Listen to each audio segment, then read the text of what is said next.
Okay, you know when you go to your high school reunion and the girl who used to bully you, like just because you took your backpack to parties, is all of a sudden a yoga teacher? And she's talking about like inner peace and loving kindness, and you're like, oh, I don't know, maybe she's changed.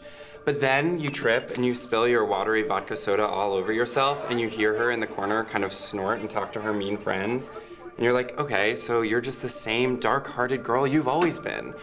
Okay, that is what AIPAC is doing with the new super PAC, DMFI. Let me explain. For over 60 years, a mishmash lineup of CEOs, world leaders, and American politicians from both major parties have gathered once a year at a conference hosted by a group called AIPAC. America's pro-Israel lobby. Close to 20,000 people come through to listen to speakers wax poetic about how they support Israel more than the person who was on the lectern 5 minutes earlier. It's sort of like Coachella for lawmakers, except without the drugs, overpriced outfits, or Brockhampton. So basically just a ton of dehydrated, sweaty rich people. For a long time, the AIPAC conference has been one of the only places where both parties come together. Recently, though, the Israeli government and subsequently AIPAC have shifted so far to the right that some Democrats have become dissuaded from cozying up to the lobby that welcomes, among its speakers, Pastor Miles Holmes. He's your quintessential right-wing conspiracy theorist. He hits all the classics, anti-Semitic Soros stuff, claiming Obama was born in Kenya, but he honestly also has some more creative stuff in his repertoire. Not one lover of the Bible, not one lover of Jesus, not one Christian has ever been abducted by an alien. Honestly, you got me there, Pastor. I mean, that feels airtight, and I mean, as a Jew, I am being beset by aliens almost at all times. You know when you're at your Seder and you get bombarded by aliens? You're not Elijah! What are you doing here? What are you doing next, stealing the Afikoman? In response to an American public that's becoming more wise to AIPAC's problematic faves, operatives affiliated with AIPAC created a super PAC that doesn't carry the same baggage. It's called DMFI, and it stands for Democratic Majority for Israel, which is a bit of a misnomer since only a minority of Americans and a smaller number of Democrats support sending Israel a blank check. And yes, lots of names aren't 100% accurate. French fries originated in Belgium, koala bears are marsupials, and Lil Baby is 27. But DMFI is just straight up a bad attempt at a rebrand. DMFI is to AIPAC what Snoop Lion is to Snoop Dogg. Like it's just the same guy.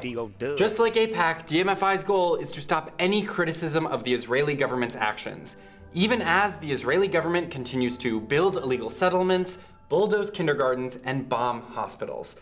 Instead of being honest about their intentions, DMFI spends millions of dollars on attack ads against progressives, often without ever mentioning Israel.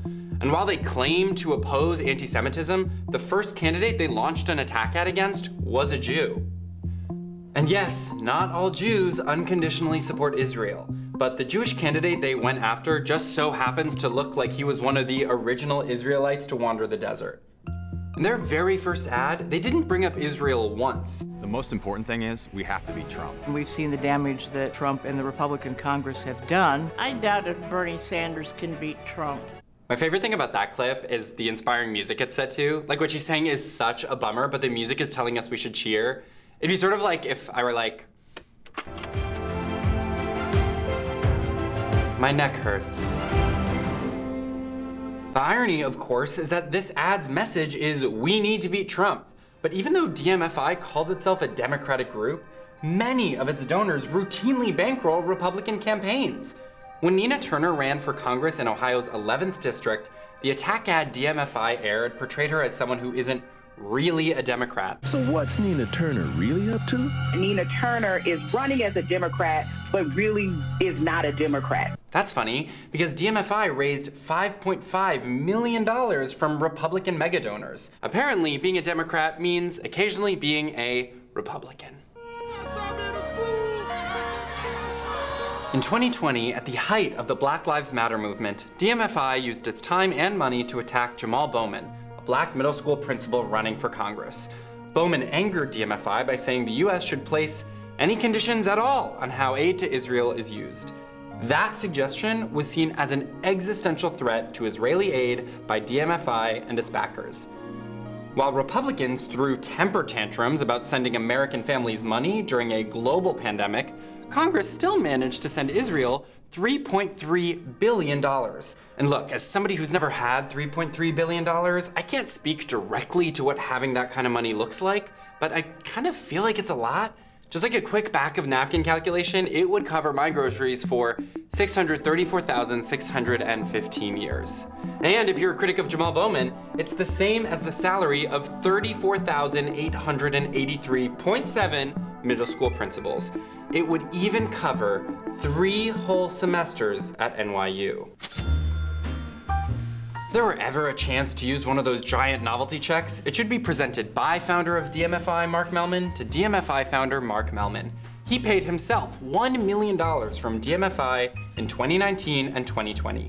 And he had them pay his firm over $650,000 for polling services, data, and rent. I'll do polling services for half of that. Look, for $300,000, I'll ask people what they think about your stuff and for sure get back to you, no problem. Mark Mellman might not be conventionally cool, but on the other hand, DMFI's donors are also not cool. Instead, their supporters are people like DMFI board member Archie Gottesman, who once tweeted about wanting to burn Gaza.